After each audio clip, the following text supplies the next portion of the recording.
No matter what happens, don't stop! We almost got it! Two treasure seekers are digging frozen ground in a cornfield at night. It's raining hard, lightning is flashing, but these two guys keep working. And now the shovel hits something solid. No way! A treasure chest! They start digging faster and find a piece of a ship's engine. What the? Far from the seas and lakes, somewhere under the fields of Kansas City, they found a giant sunken ship. How is this possible? Now you'll see. Some people spend their lives searching for shipwrecks with treasures underground. One of them is explorer David Hawley. He's been looking for such ships far from the seas, rivers, and oceans for many years. He does this because he likes the feeling of adventure. The holds of these ships may contain chests of gold, antiques, and artifacts. And you can get a lot of money for them. David says you don't have to go into the ocean to find a sunken ship. They may be lying in your backyard. But why do ships end up buried underground among fields, farms, and plains? Let's find out using the example of steamboat Great White Arabia. According to old records, the newspaper clippings, this ship had been carrying about 200 tons of treasure before it sank in 1856. Many rumors and local legends said the ship was lying underground, a few miles northeast of Kansas City. It was there because people deliberately altered the riverbed and channels of the Missouri River in the second half of the 19th century. They artificially brought the shores closer to each other. They narrowed the river to increase the flow's speed, so boats could sail much faster. In the 19th century, steamboats were the most popular means of transporting passengers and goods. Before railroads, they extended the western border across the Mississippi and Missouri rivers and brought supplies to people. That's why it was so important to increase the speed of their movement. So, on September 5, 1856, Arabia was sailing along such an estuary. It came across a snag sticking out of the water. A piece of log quickly flooded the ship. Fortunately, all passengers were evacuated. But the steamer and its precious cargo reached the silt bottom of the Missouri River in a few minutes. Several years had passed. Everyone forgot about the vessel. During this time, the course of the Missouri River had changed. But Arabia remained under the wet, muddy bottom. The soil level above it was getting higher, and the ground was losing moisture. Eventually, many decades later, a cornfield formed above the sunken ship. In the 1980s, one farmer owned this area, and he had no idea what was hidden in his territory. David Hawley carefully studied the history of the sunken ships of the USA. He knew that hundreds of steamers had gone underwater all over Missouri, but most of all, he was interested in Arabia, as there were rumors that it was filled with gold and other valuable things. The territory of cornfields in Kansas was vast, but David Hawley knew how to search properly. In 1987, he started working. First, together with his brother and father, they collected all the clippings from old newspapers they could find. They were looking not only for information about the steamer, but also for maps of the Missouri River. They tracked its historical changes, checked the dates, and identified a large area where the steamer sank. Next, they used electromagnetic testing and other geological stuff to study the soil and find the right place. They searched for differences in ground moisture and density.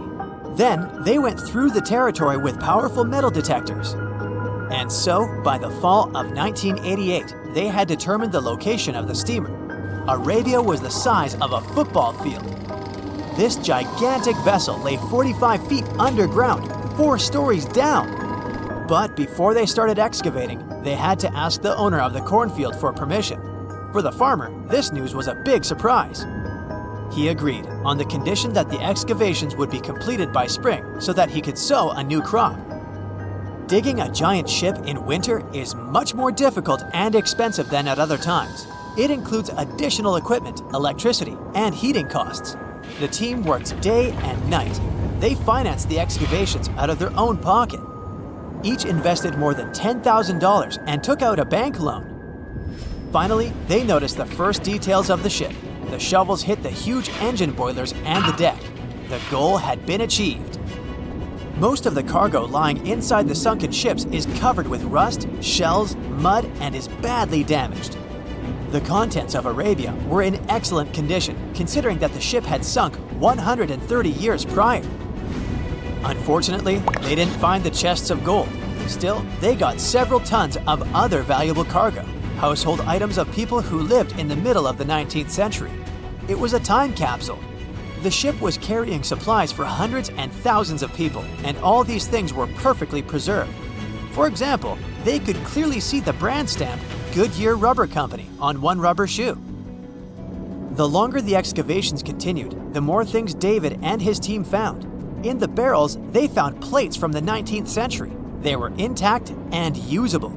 Also, there were clean clothes, thousands of pairs of shoes, harpoons, frying pans, and umbrellas.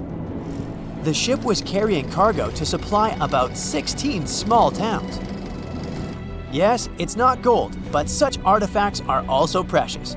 The contents of the ship could be worth millions. However, the crew wasn't going to sell these things. They made a museum on the site of a former fruit market in Kansas City. If you go there, you will immediately feel like you're in a department store of the 19th century. There are thousands of items in good condition. Even the matches here are dry enough to light up. It took David many years to present the entire collection from the steamship. He values each of the items and doesn't want to sell them. Anyone can come here, pay for a ticket, and find themselves in the past. Who knows, maybe there's an old ship hidden in your backyard too. Geologists found an older vessel in the hot desert of Namibia in 2008. This ship sailed back in the days when pirates scared sailors on the seas, and now it's inside a dried-up lagoon. The ship sailed from Lisbon in 1533 and disappeared with the crew near a small diamond mining town. After almost 500 years, the hull had been badly damaged. Only the carcass of the ship remained, but the treasure hidden inside the vessel stayed intact. They carefully studied the boat for a long time, trying not to ruin anything. And then, 5 days later, they found a big old chest in the hold. Carefully opening it, they found gold coins there. Thus, the cost of the ship was estimated at about $10 million. The exact cause of the shipwreck is unknown, but experts believe the ship was destroyed by heavy cargo and bad weather. It went to the bottom of a lagoon that later became a desert. Some find an airplane in their backyard, others discover a ship, and one man found a passage to an ancient secret city in his house. This happened in Turkey in 1963. The owners of the building decided to make repairs. He went to his basement and knocked down the wall to turn this place into a living room. And so, behind one wall, he found a tunnel leading underground. The man thought it was some kind of a secret chamber. He went down there and realized it was something much more than that. It was an ancient city 18 floors deep. People built it in the years 780 to 1180 as a refuge from weather disasters and the invasion of enemies. This place also includes many underground tunnels that stretch for several miles in different directions. People could get to the town from different points using secret passages leading to these roads. The city can accommodate about 20,000 residents, livestock, and tons of food supplies. Archaeologists have also found a chapel, schools, stables, and public kitchens there. They say nothing is ever lost, and it's true. Let's discover ships frozen in time. The first one is truly fascinating. Here, the Antikythera shipwreck. It's a Greek trading ship from the 1st century BCE. It's located on the east side of the Greek island of Antikythera and at the merging point of the Aegean and Mediterranean seas. Around 2,000 years later, in 1900, a group of Greek sponge divers discovered the wreck. They were going to Tunisia, yet they were forced to find shelter from a storm on a nearby island. Since they couldn't go anywhere due to the storm, they decided to look for sponges until the weather got calmer. One of the divers discovered the shipwreck at depths of around 130 feet. Imagine someone going for a sponge hunt, but getting out to the surface with archaeological treasures. The captain of the sponge boat talked to the Greek officials about what they had found. The officials sent 2 ships to the wreckage. The salvage operation was successful, and discoveries are now in Greece's National Archaeological Museum in Athens.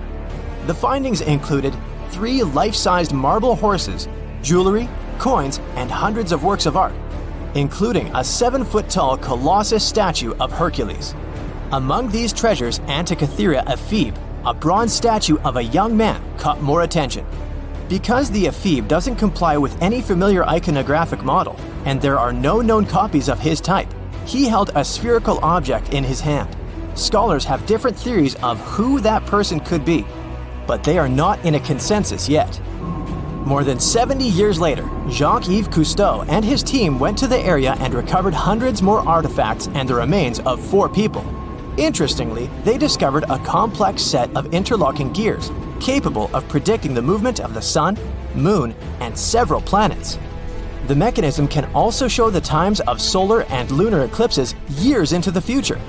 Think of this Antikythera mechanism as an early computer calendar, to plan significant events like agricultural activities, religious rituals, and Olympic Games.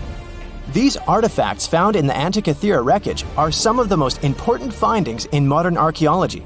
Just the Antikythera mechanism itself has changed our perception of the limits of ancient technology.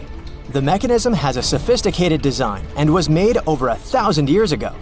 After all these amazing discoveries, experts believe that the wreckage site has remained largely unexplored, and is mostly because of its location and the landscape of the seafloor on which the ship rests.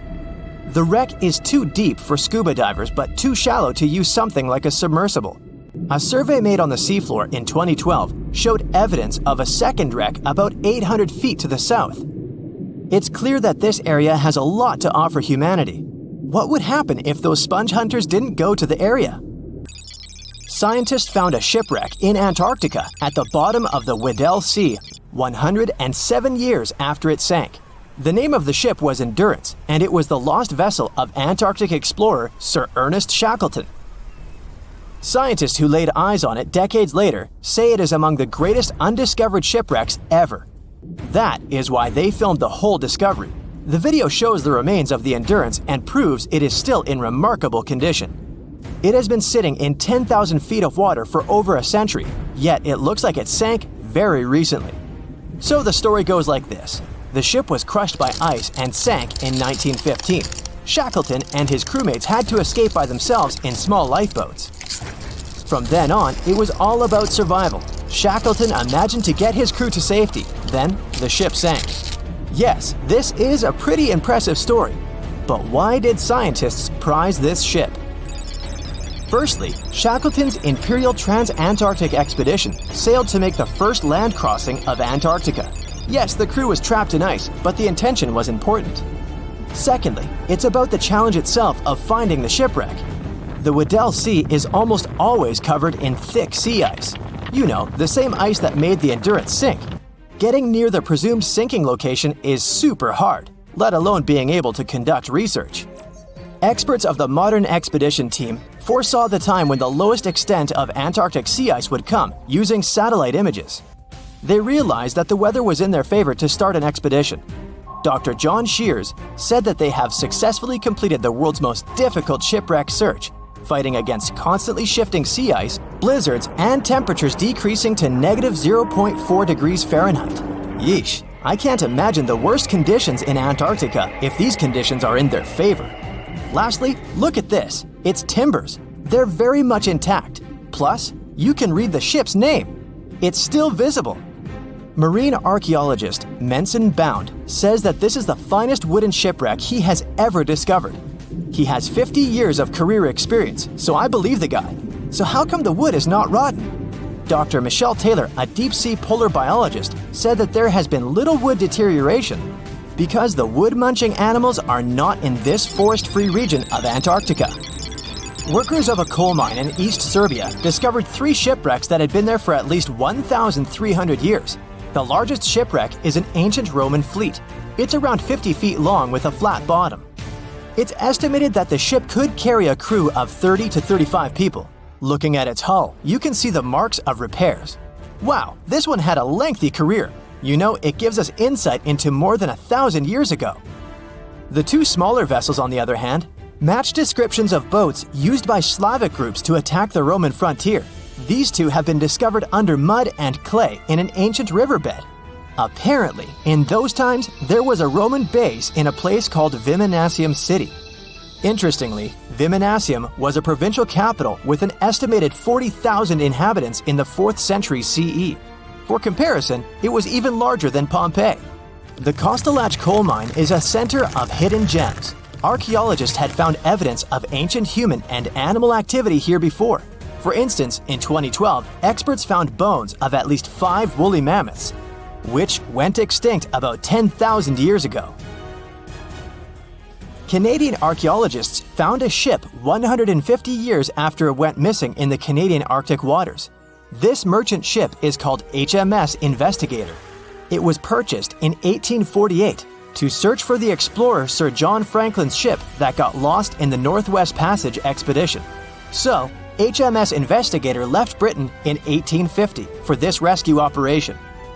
The expedition crew, captained by Robert McClure, sailed the Investigator into the water. He realized that he was in the final leg of the Northwest Passage, the sea route across North America.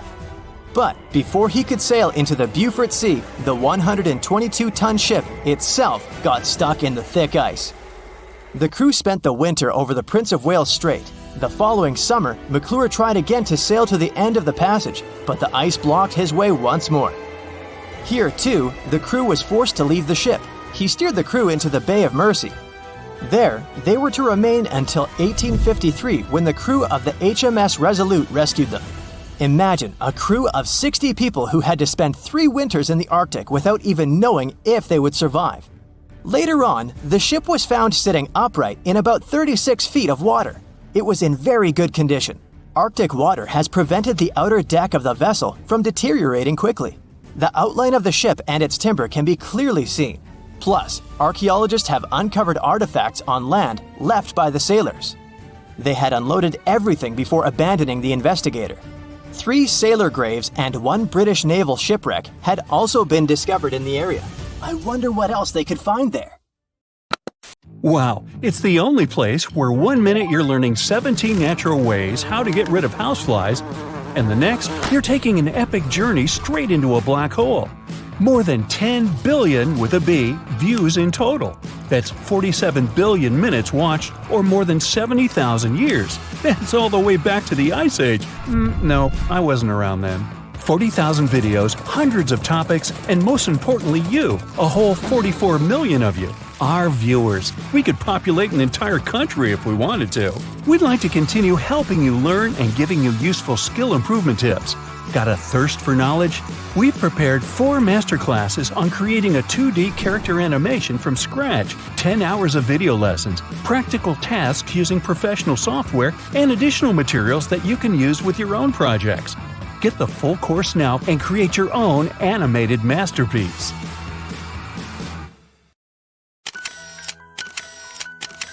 At the beginning of the 20th century, somewhere off the coast of West Africa, a German steamship was leaving the port. Suddenly, the weather got worse, and the vessel entered a thick fog. The sailors ran aground on a sandbank close to the shore. Luckily, no one was hurt, and they were even able to save their precious cargo. But the ship was stuck in the sand for good. And it was not alone there. Nearly the entire length of the western coast of Namibia is called Skeleton Coast. If the name sounds scary, that's because it is. This 976-mile-long beach line is among the most dangerous places on Earth. The local Bushman tribes believe that their supreme deity made this land when it was angry.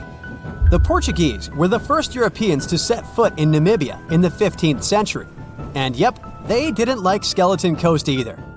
Portuguese explorers thought this land presented the gates to the underworld. This is the place where the Namib Desert meets the Atlantic Ocean. It might be dangerous, but it's actually beautiful. Plus, it's a UNESCO World Heritage Site. If Skeleton Coast had a PR manager, they would quit on the first day on the job. The area is not exactly tourist-friendly because of its geography and history. Beneath the sand and the waves, there is a secret ocean currently lurking for unsuspecting sailors. It's called Benguela Current. It flows towards the north along the coast of southern Africa.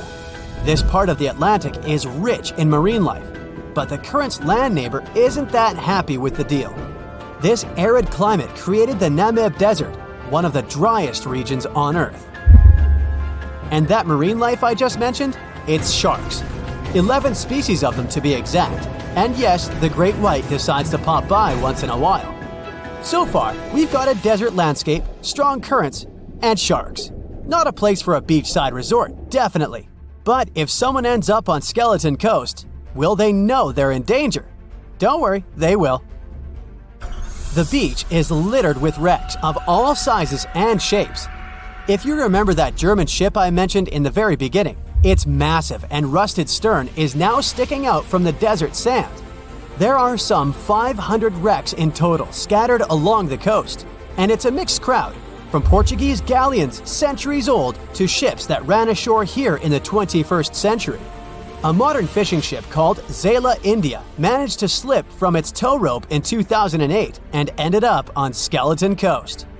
Okay, it didn't escape on its own, it had some help from the elements, but it's better to be a tourist attraction on a beach than to be broken up for scrap. That's where the trawler was originally going, poor thing. Skeleton Coast's most famous inhabitant, to call it such a place, is the wreck of the Dunedin Star. The British cargo liner ran aground here in 1942. The massive rescue operation that followed reveals why it's so dangerous for sailors to end up here. The rescuers managed to save all of the crew and passengers, but at a heavy price. An aircraft and a tugboat were lost in the process. It took the last of the rescuers a full 2 months to return home to Cape Town. Why, you might wonder? One look at the map of the region reveals the reason. It's an endless sea of yellow, which is the sand. There are so few roads here, so Skeleton Coast is hard to reach by land. There are also legal obstacles. You need a special permit to drive into the area. But the skeletons in the name of the area don't only refer to ships, they also stand for animal bones. Most of these belong to whales and seals. Many animals have adapted to the area, so lions and hyenas roam the coastline in search of a meal. Yeah, now there are hungry lions as well, as if those sharks weren't enough. Other animals with a temporary residence on Skeleton Coast include elephants, cheetahs, leopards, and giraffes. In 1971, the Namibian authorities established a national park here, but except for surfers, after an adrenaline rush, they don't get many visitors. You can understand why. The Namib Desert is the oldest desert in the world, and it's not very tourist-friendly either. Those who travel to the region should pack sunscreen and a warm winter jacket. A weird combo, right? Well, not so much when you think that during the day, temperatures soar over 110 degrees Fahrenheit. At night, the air temperature drops below freezing. What a climate roller coaster! And that's not the final danger. Yep, there's more. Remember how that German ship got lost in thick fog? Yeah, it wasn't a one-off event. Because of the region's climate, fog shows up frequently. Sailors should cover their ears now, but this fog is actually good for wildlife. This is their only source of water in the Namib Desert. Reptiles and mammals have adapted to the harsh climate. They use as little water as possible. Shifting sands, thick fog, strong currents, lions, and sharks. Not the stuff you would put in a tourist booklet, but Skeleton Coast isn't the only beach on Earth you wouldn't want to spend your vacation on. I will take you to Cape Tribulation in Australia.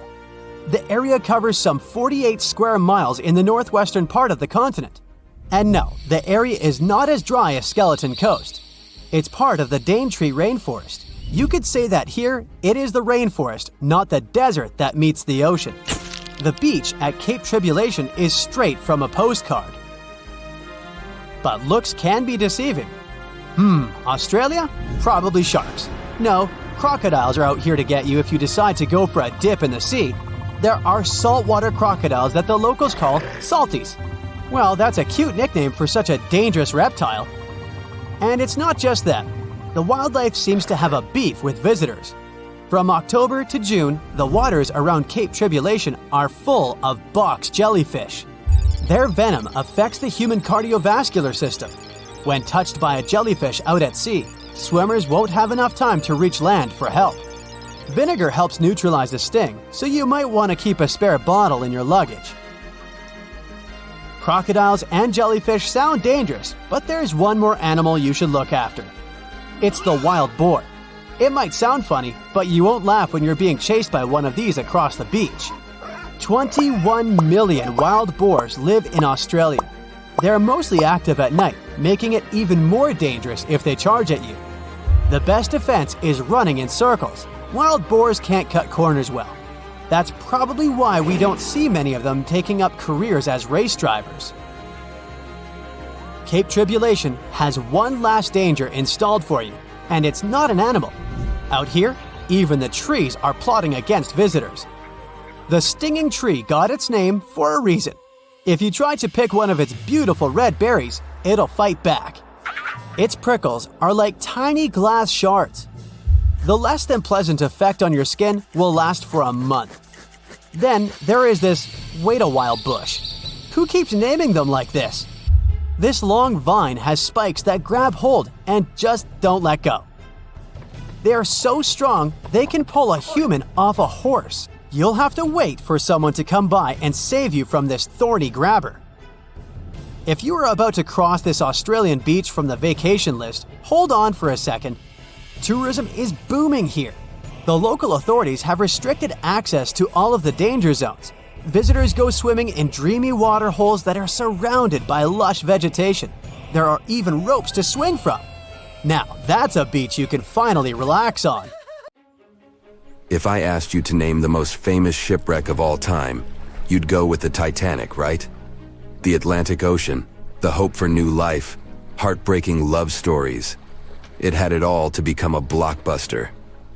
But I guess you've never heard of SS Princess Alice that submerged in the sewage of the River Thames, taking between 600 and 700 lives with it. Life in 19th century Victorian London wasn't easy, especially for working class folks. Affordable public transport and bank holidays made it a bit easier. The people could escape to the coast on a train or pleasure boat, even if it was just for a day. Sheerness on the Isle of Sheppey in Kent started as a fort under Henry VIII and then grew into a bustling town with a dockyard. When they added a railway station in 1863, it became a prime destination for day trippers and holidaymakers. Seaside promenades, charming piers, and a whole bunch of fun stuff to do by the sea. It had it all. A bit inland along the River Thames, you had the Rocherville Gardens. These gardens had archery lawns, bowls, mazes, lakes, cliff walks, and even a floral bazaar. Plus, there was an aviary, a bear pit, and a skeleton of a lost whale that had taken a wrong turn in the Thames. Londoners of the late 19th century could hop on a train or cruise along the Thames by boat, and both options were pretty popular. But on the 3rd of September, 1878, way more people than usual opted for the boat. They chose it over the railroad after a passenger train had collided with goods wagons in Kent, taking the lives of 5 people. The river felt like a safer way to go. One of the ships available for the trip was the SS Princess Alice. The paddle steamer was first launched in 1865 on the west coast of Scotland. Its original name was the Bute, and it was used as a ferry for the passengers of the Weems Bay Railway Company. A couple of years later, it was sold and renamed after Queen Victoria's 3rd child. Then, it was sold again and got the nickname the Shah's Boat, as it transported the Shah of Persia up the Thames to Greenwich in 1873. The ship had gone through several alterations in its lifetime. It got new boilers and watertight bulkheads. The Board of Trade had inspected it and marked it safe. In the year of its final voyage, it was officially allowed to carry up to 936 passengers between London and Gravesend in calm water. On the day of the tragedy, Princess Alice was on what was called a moonlight trip downstream from Swan Pier near London Bridge to Sheerness, Kent and back. The trip wasn't expensive, so most of the passengers were from the working class. There was also a musical band aboard to keep the spirits up. The 3rd of September was a bright day, and many families were happy they could catch some final summer sun rays and enjoy fresh sea air. The then owner of the ship, the London Steamboat Company, had several vessels working on the route. The passengers were free to hop on and off different ships. At around 6:30 p.m., After a beautiful day in the open, the SS Princess Alice headed back to Swan Pier. No one kept official lists of passengers, so we'll never know exactly how many people were on board that evening. But they say the steamer was close to its full capacity. As it got darker and cooler, many families decided to stay inside the saloon or in their cabins below. Some stories from the steamer sound like fate. The captain of Princess Alice let his steerer stay at Gravesend and replaced him with one of the passengers. John Ayres was a sailor but had little experience at the Thames or with a vessel like Princess Alice. Alfred Thomas Merriman, a chef from East London, had been offered to work on the steamer at the last moment. He was 30 years old and a father of 4, so he couldn't say no to extra money. At around 7:40 p.m., he was standing on the deck by the saloon door. By that time, Princess Alice had passed Tripcock Point and entered Galleon's Reach. The passengers could see the North Woolwich Pier in the distance. Many of them planned to disembark at that stop. And that's when Merriman noticed a huge ship carrying coal. It was Bywell Castle. This vessel normally carried coal to Africa, but it had just been repainted at a dry dock. Bywell Castle was going to Newcastle to pick up some coal and transport it to Alexandria, Egypt. The ship's captain, Harrison, wasn't too familiar with these waters, so he called in Christopher Dix, a seasoned Thames River pilot, to lend a hand, even though he didn't have to. The ship had a fancy raised forward part below the deck, and Dix couldn't quite see what was in front of him. So, they had a sailor on lookout duty. As they set sail from Millwall at the speed of 5 knots, 5.7 miles per hour, they tried to stick to the middle of the river, but other boats had other plans. When they were approaching Galleon's Reach, Dick spotted Princess Alice's red port light, headed their way, but planning to pass on the right side. At the same time, Grinstead, the captain of Princess Alice, was going against the river's flow, trying to find the smooth waters on the south side. He adjusted his course, steering into Bywell Castle's path. Both crews realized they were headed for a collision. Dix tried to steer clear and even ordered reverse full speed on the engines, but it was too late. The Bywell Castle collided head-on with the Princess Alice, which was much smaller, weighing less than a third of the 890-ton coal-carrying collier. It sliced the passenger steamer in two. As Merriman remembered later, laughter on board immediately changed into screaming and panic. Some people rushed to the bridge for safety. Merriman hurried to the captain, asking what to do next. The captain's response was grim. "We are sinking fast. Do your best." The ends of the steamer went high into the air, and the middle just sank, taking passengers with it. Those unfortunate ones who were below deck were tragically trapped. The impact caused tons of untreated sewage to gush from outlets near the collision site. The water became a frothy mess of unprocessed waste with a horrible odor. It was potent enough to make even the most resilient sailors retch. Amid the chaos, passengers struggled for life in the contaminated water. They inhaled lungfuls of hazardous waste without knowing. The crew aboard the Bywell Castle sprang into action.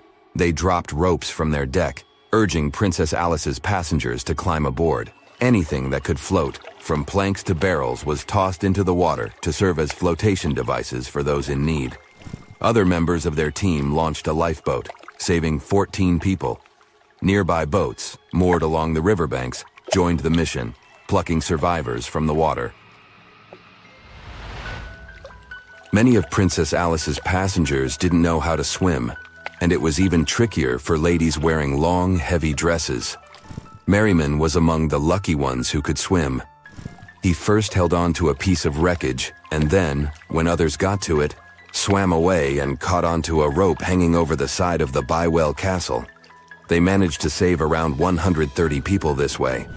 Another survivor was Robert Haynes, who played in the Princess Alice band. He was fond of ships and had noticed the Bywell Castle a couple of minutes before the collision. He chose not to follow the rest of the band, who went downstairs for a break, and that saved his life. Princess Alice's sister ship, Duke of Teck, arrived 10 minutes too late to assist with the rescue efforts. Only 2 people who had been below deck or in the saloon managed to survive the collision. We still don't know the total count of lives taken on that day, but it's somewhere between 650 and 700. And what makes this story even more tragic is that it has been mostly forgotten. What is a boat doing in the middle of a desert? You would expect to find a seagoing vessel closer to shore. This is the question archaeologists had been asking for decades. In 1988, there was a storm near one of the most important archaeological sites in ancient Egypt. A wooden structure emerged from the sand. It was hollowed out by termites.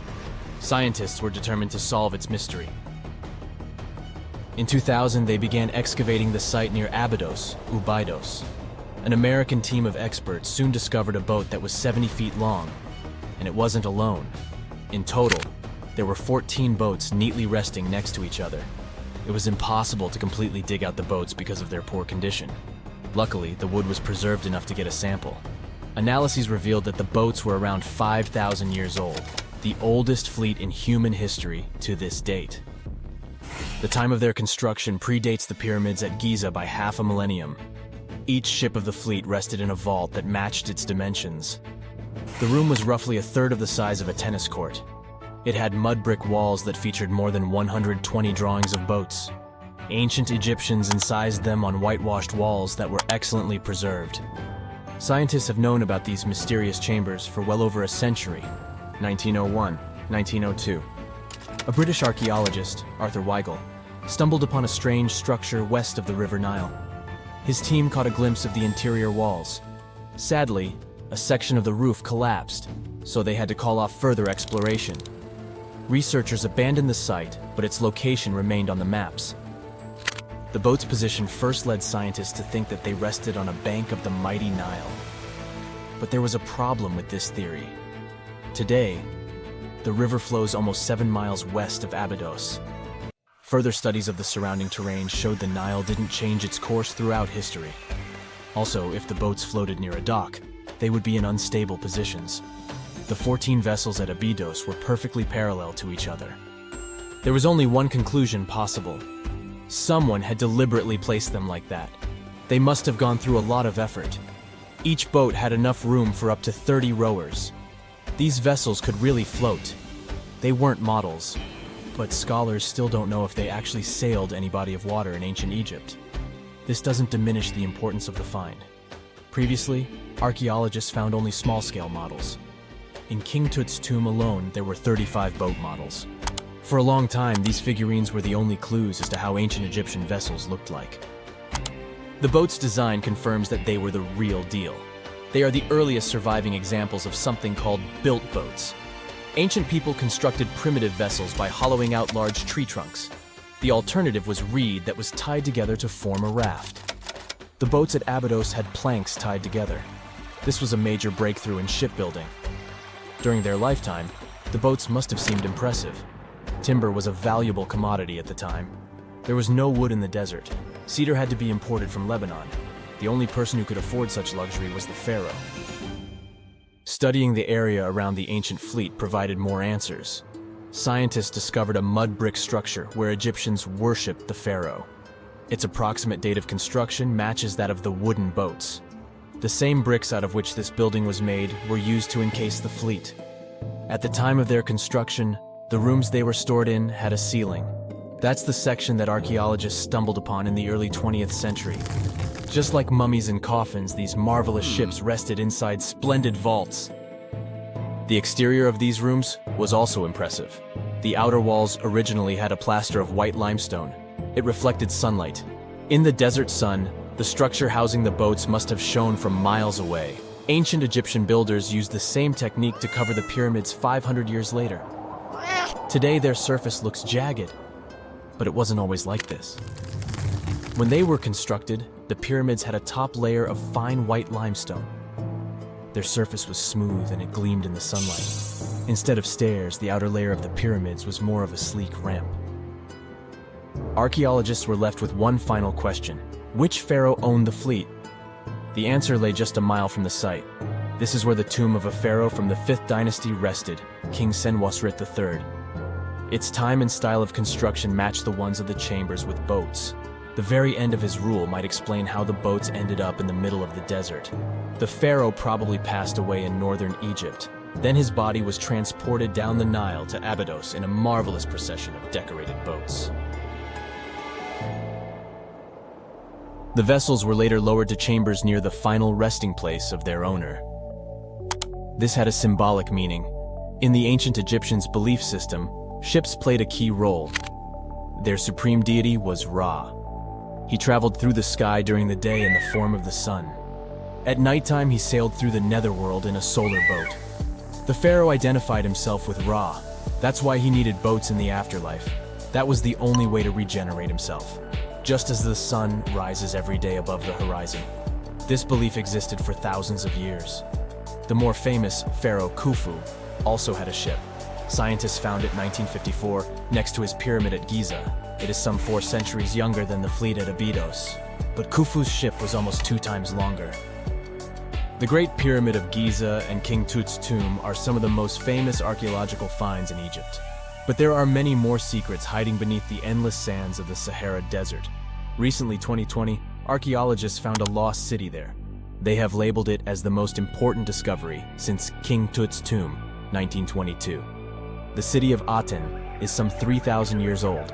Historians hope it will give them a unique insight into the everyday life of ancient Egyptians.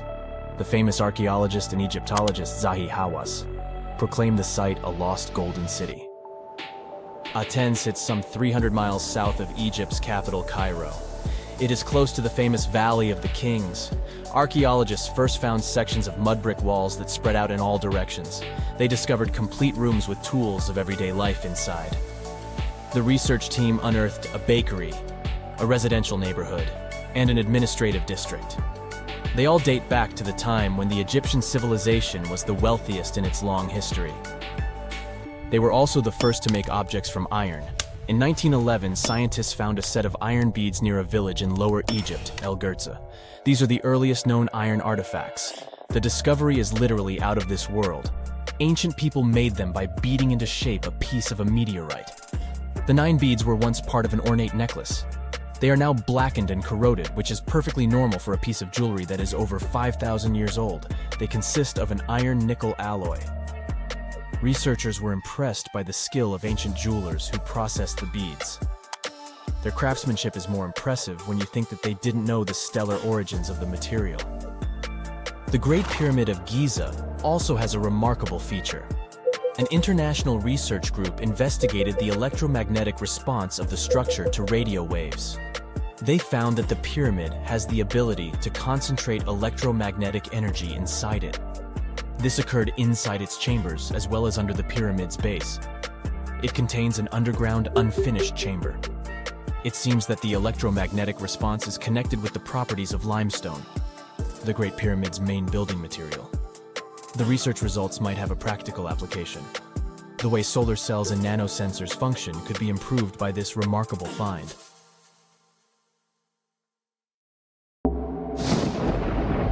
There's a ship drifting somewhere in the ocean without a crew. The last time someone saw it was over 50 years ago. Its story reminds of that of the Flying Dutchman, a ship that's bound to sail forever and bring disaster to whoever sees it at sea. At least the legend says so. Unlike the Flying Dutchman, the SS Baychimo was definitely real and built for a German company in Hamburg and began as an ordinary cargo ship. It was trading supplies between Hamburg and Sweden in the Baltic Sea starting from 1914. It had a strong steam engine and a hull made of steel.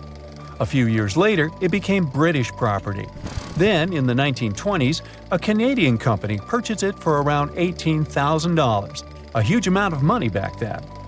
The new owner, the Hudson's Bay Company, was actively using the ship for several years. They would often send it on voyages from its home port in Scotland to Siberia, Alaska, the Yukon, and the Northwest Territories. It also passed through the Panama Canal and even the Suez Canal, with fur pelts for sale on board. Sometimes it would also transport passengers. It had completed 9 successful voyages before this strip of good luck came to an end. Starting from the 1930s, SS Baychimo would have trouble with ice and storms. When it first got trapped in ice in October of 1931, some of the crew managed to escape to Alaska. 15 of 22 sailors decided to stay with their vessel and try to save it. They had furs and other valuable cargo worth around $58,000 aboard. The company sent them supplies to survive the winter. They set camp near the ship out of the hatches, tarpaulins, and other materials, and offloaded the cargo. At the end of November, a blizzard rushed through the area, and it seemed like it had taken the ship with it. The ice platform had survived, but the ship broke free. Some of the crew members were sure it had sunk. But soon after, they heard from one of the locals who had spotted their ship around 45 miles away from their camp. The crew moved on with their lives, and the ship started its journey as a runaway vessel. People would spot SS Baychimo once a year or so, all the way until 1965. It was mostly spotted off the coast of Alaska. A man going to Nome with his sled dog, along with prospectors, explorers, and treasure hunters, all claimed to have seen SS Baychimo. Someone tried to board it and take it to port, but ended up stranded on it for days because of horrible weather.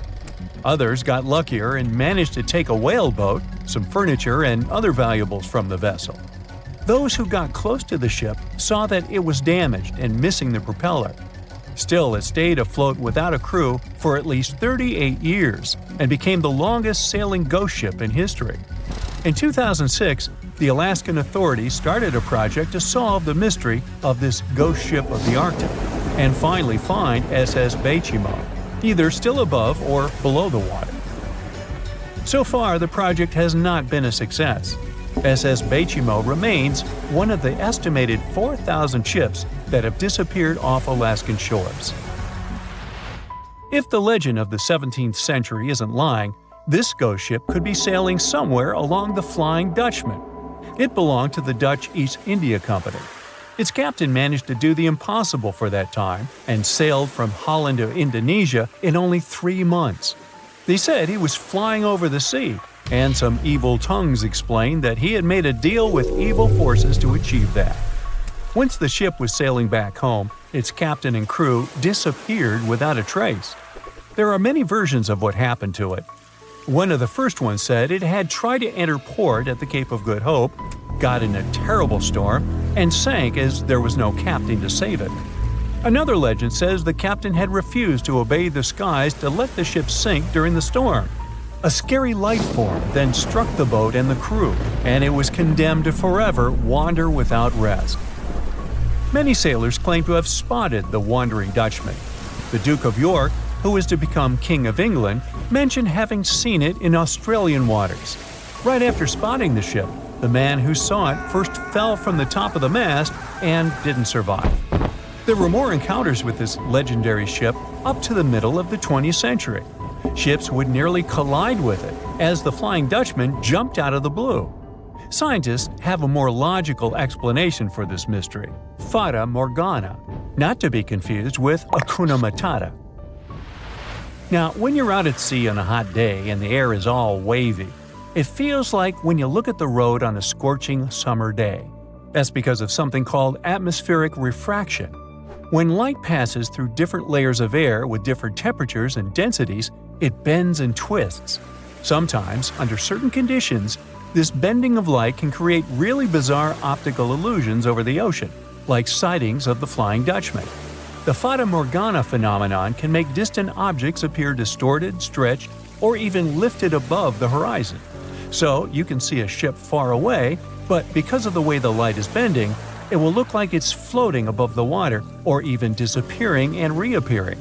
A Fata Morgana is most commonly seen in polar regions, especially over large sheets of ice that have a uniform low temperature. But you can see it anywhere, even in deserts and over lakes on hot days. The first stories about ghost ships go all the way back to ancient Greek and Roman mythology. One of the most famous ghost ships in history is the Mary Celeste. This brigantine was traveling from New York City to Genoa and was fully stocked with provisions, but missing a crew when it was discovered in the Atlantic Ocean in 1872. The crew's personal belongings were also there, completely undisturbed. The final entry in their log was made 10 days earlier. We still don't know what happened to its crew, and the ship has inspired many spooky stories and legends. The Lady Lovibond was another legendary schooner that is believed to have been wrecked off the coast of Kent in the middle of the 18th century. The story tells that the ship's captain, Simon Reed, had just got married and took his bride on board for a celebratory cruise, despite the superstition that it could bring bad luck. They were on their way to Portugal when the first mate, who is also in love with the captain's new wife, went mad because of jealousy, attacked another crew member, and then took over the wheel and steered the ship straight into the dreaded Goodwin Sands. No one aboard survived, and the schooner is said to reappear as a ghost vessel every 50 years. In present times, many vessels become abandoned and turned into ghost ships intentionally. There are thousands of them floating in U.S. rivers, lakes, channels, and coastal waters. Some people lose their boats in storms and other extreme weather. Others have to abandon their boats because maintaining them can cost 10% of the boat's price. Plus, docking a vessel can add up to several $1,000s every year. Most boats have been made of fiberglass, so an owner can't just recycle them as scrap metal. So, once they want to get rid of it, they often tie it to a dock and sneak away, or leave it floating far away from the shore, or just try to sink it. When ghost ships sink in shallow waters, they can cause damage to coral reefs, mangroves, marshlands, oyster habitats, and wetlands. Plus, they can collide with unsuspecting regular ships and cause real trouble. So, don't do that. Enough said. Thick fog is rising over the ocean as the sun is slowly sinking towards the horizon. It's hard to see further away than a few dozen feet, but that's enough to notice a hulking, skeletal shape in the distance. As your ship approaches the figure, your heart beats faster, and then you make out the details of another vessel, abandoned by the looks of it. Ghost ships do exist, and their mysteries aren't always solved. Take MV Hoita, for example. It was a wooden vessel built in 1931 as a luxury yacht. It had served well to various people over 20 years before it was bought by a Samoan sailor and became a merchant ship. In 1955, though, Hoita's service came to an abrupt and mysterious end. On October 3rd, it set sail for another trading voyage that should have taken no more than 48 hours. Delays happen in the sea, so when Hoita didn't arrive on October 5th as scheduled, there was little worry yet. But then it failed to come on the following day too. There was no distress signal or any other sign of Hoita's presence anywhere between its departure and arrival points. A search and rescue party was dispatched to find the ship, and for 6 days, they were scouting the area of nearly 100,000 square miles. On October 12th, the mission returned to the base empty-handed. Hoita vanished without a trace. It was only a month later that another merchant ship, Tuvalu, noticed the missing vessel far away from its route, drifting in the open sea and listing heavily. The sailors boarded the ship and found that all of its crew and passengers, 25 people total, were missing, along with all the cargo the vessel had been carrying. The radio was tuned to the International Distress Channel, meaning that the crew had been trying to ask for help, but they couldn't reach anyone because the radio cable had been damaged, limiting the range to 2 miles. The lifeboats were missing as well, indicating that people on board must have left the ship. Unfortunately, they seem to have taken the logbook with them, leaving the rescue team clueless as to what had happened. Even today, the mystery of MV Hoita hasn't been solved yet. No one knows where the crew and passengers had gone and what had caused them to leave. SV Carol A. Deering wasn't a ghost ship in the usual sense of the word. There are no sightings of it in the open sea. Instead, it was found on the shore, but the circumstances of it running aground are a puzzle shrouded in mystery. Carol A. Deering was built in 1919 in Maine, and it was a large vessel made for commercial voyages. Unfortunately, despite its large cost of construction, it had only served for a year before its last trip. July 19, 1920. The ship was traveling from Puerto Rico to Rio de Janeiro via Newport News to deliver a cargo of coal.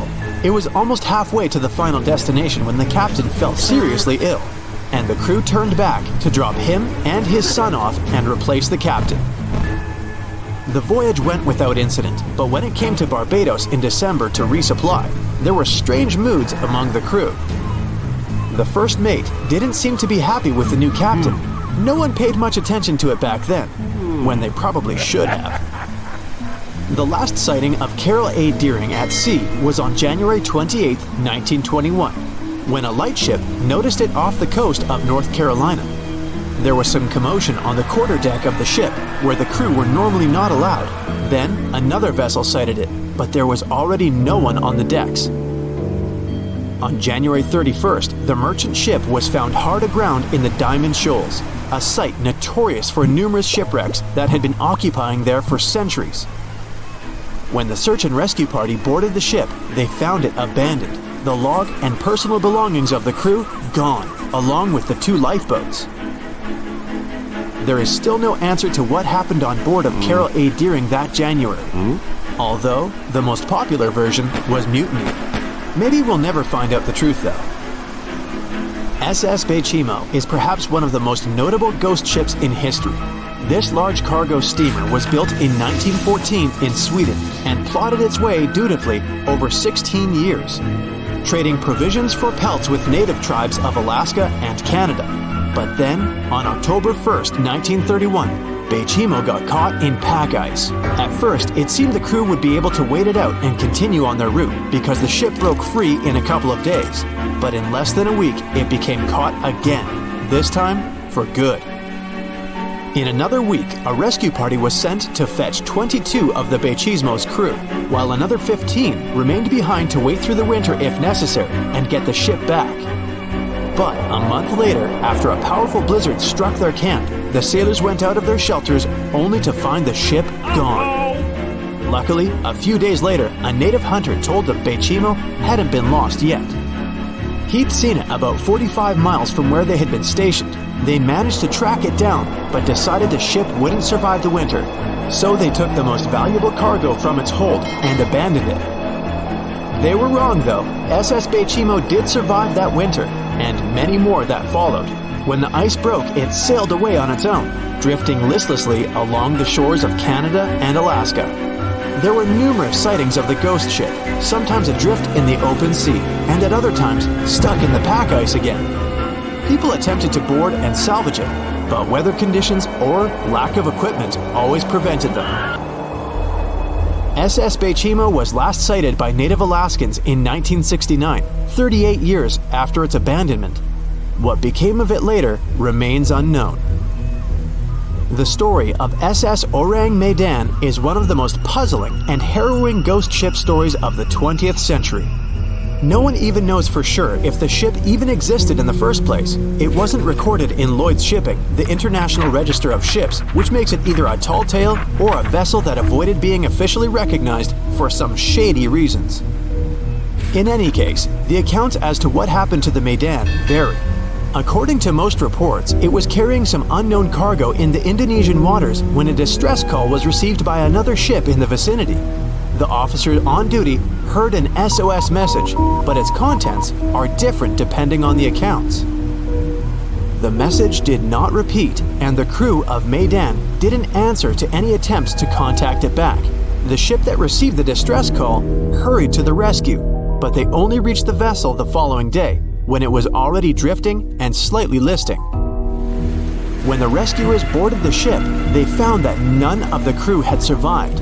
However, one lifeboat was missing, which implied that there was at least one crew member who managed to escape. What happened to the rest of the people on board remains a mystery to this day. Still, there are no hard facts about this story, so we might never find out whether SS Orang Medan was actually a ship and not a thing of fiction. SV Zabrina was a 3-mast sailing barge built in 1873 for river trade ships in South America. She served for well over 4 decades, proving to be a sturdy and reliable ship. It was later transferred to Europe, where it continued serving its purpose well. But then, in October 1917, Sabrina set sail on a regular voyage only to be found ashore several days later. Mysteriously, although the ship was perfectly intact, the entire crew of 5 and the captain were gone. There is no direct evidence or hard facts as to what really happened that day. The most convincing theory is that the crew were washed away from the deck because of an underwater explosion. And then the ship sailed ahead without them, but the truth, as always, remains unknown.